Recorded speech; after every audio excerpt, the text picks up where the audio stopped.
नाशिकमधील खरातच्या कार्यालयाची एसआयटी कडून तपासणी। खरातच्या कार्यालयातून एसआयटी पथकाने अनेक पुरावे जप्त केलेले आहेत। झाडाझडतीनंतर कार्यालय पुन्हा सील केले गेले।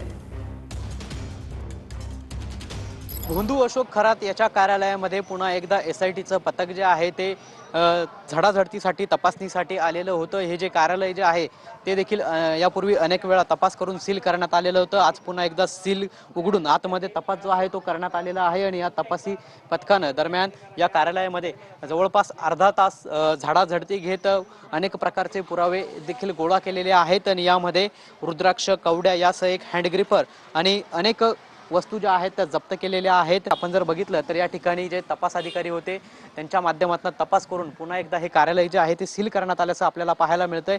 उद्या भोंदू अशोक खरात याची पोलीस कोठडी संपणार आहे, त्याला कोठडीमध्ये हजर केलं जाणार आहे। त्यापूर्वी आज या कार्यालयामध्ये सरकारी जे पंच आहेत त्यांच्या सक्षम या ठिकाणी झाडाझडती जी आहे ती घेण्यात आलेली आहे आणि या पंचांच्या सह्या देखील याच्यावरती सीलवरती आपल्याला घेण्यात आल्याचं पाहायला मिळतंय।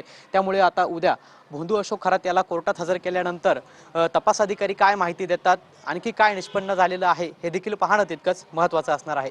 कॅमेरा पर्सन जगदीश पवन येवले, TV9 मराठी, नाशिक।